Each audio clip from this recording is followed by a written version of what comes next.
and I'll give you examples of what I use. But Cool. essentially, you can assign whatever you want to it because it's your group, it's your child. You know what works for them, and it should be something that you should collaborate with your child or your players to see what they think about it because they have to believe it and feel that they are a part of it as well.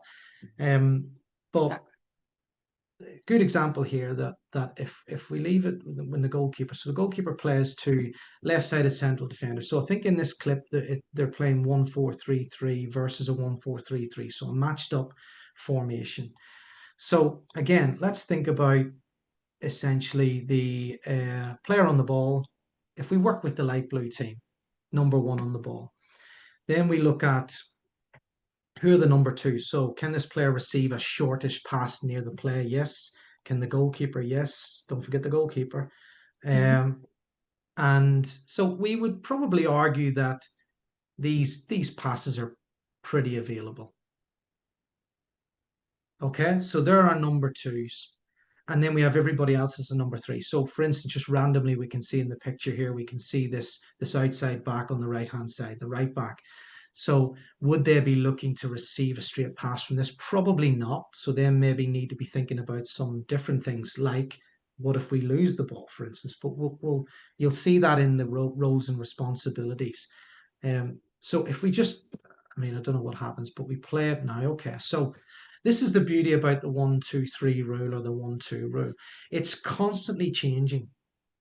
Okay, so you're constantly moving as a player, and this is good because it allows players to focus and hone in on the actual game itself and what they're doing with it because they now have a purpose. Players move from 1 to 2 to 3 consistently, as the game goes.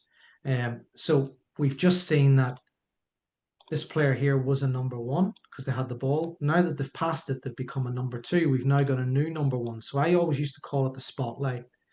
So when you have the ball, the spotlight's on you, and the number twos are the ones then that are around helping you. So again, remains a number two. But I suppose a good example here, we highlighted the outside back who was a number three in the first instance because the ball was over on the left hand side with the left central defender. This player's now transitioned from being a number three to a number two through one pass. And that means that their role and responsibility may have slightly changed, i.e., I'm now not thinking about my defensive position. I'm possibly now thinking, can I receive the ball and turn and play forward? So, again, just a kind of real random example of here's a number one, here's a number two, here's a number three. And I could continue to play this and say we've got a number one on the ball, switches the play. We now have a new number one. We now have new number twos. We now have new number threes. In fact, the player that's passed the ball has now gone from being a number one to a number three. So the reason why this is really good is because if you can really be clever about how you frame up the roles and responsibilities, you can really start to see how you can build simple kind of rules, but creative rules around how you what decisions you should be thinking about and making in those times. And out of possession's the same. Again, if we just continue to roll this and we think about the opposition here, we can see that we have a number one who's closest to the ball. What responsibility are we going to give them? We then have number twos that are around, and then we have number threes as well away from the ball. So I would be looking at press. Can you engage? Make it really difficult. Am I covering other players just in case there's a mistake forced? So now you can start to see how this framework can be built. And again, coaches, parents, you can make this as simple as possible for your child or for your players. Hmm. And like I said, if I go back to, I think it's a couple of slides. So these are things that I would have used. So in possession, if you're number one on the ball, you're either doing one of three things. You're either passing it, you're either taking someone on, or you're either moving into space with the ball. If you're a number one closest to the player who's the opponent who has the ball, so we're out of possession. Again, now we're thinking about our game component. The game component is we're now out of possession. They have control. Who's my number one? Right, your role, and most importantly, everybody else knows, well, you're the number one, so I know what you're going to do.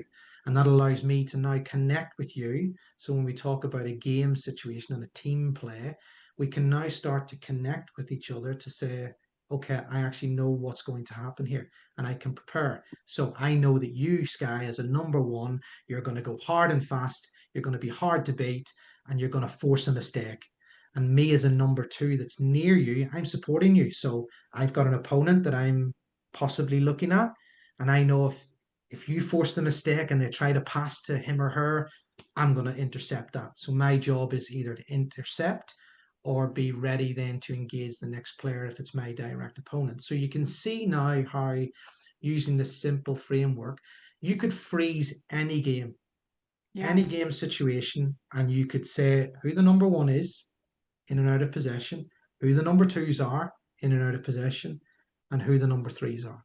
Yeah. And I love your number three here. Then thinking about the framework of the field and if they're ahead of the ball or behind the ball, what their different roles might be. So again, this to me just really simplifies the game for parent coaches that are kind of maybe new to the game, or even for experienced people. I have to say, for me as a player, like learning these concepts as a coach, really, even after all of my playing background, really the game started to make a lot more sense to me, in my mid-20s as I was diving into all of my coaching licenses and stuff. Yeah, and again, it's the younger we can get children engaged with this, the better. They do absorb so much more information, and you are able to throw a lot more at them, probably more than you think. As Yeah, long as you can understand what you're trying to achieve from it, then exactly. it really does give them the opportunity to get that edge. And like I said, I am a big believer in that being a determining factor of success for players at the different levels as they progress and move higher up the game. And I think enjoyment too, even for the young players to have a better sense of enjoyment instead of feeling like they're going out and running around the field all the time, for the game to slow down for them, actually, I think brings them a deeper connection to the game and some more enjoyment around their experience too. So, Yeah, and I think connection. mhm. How do they connect? They have to feel that they're connected to something that they love.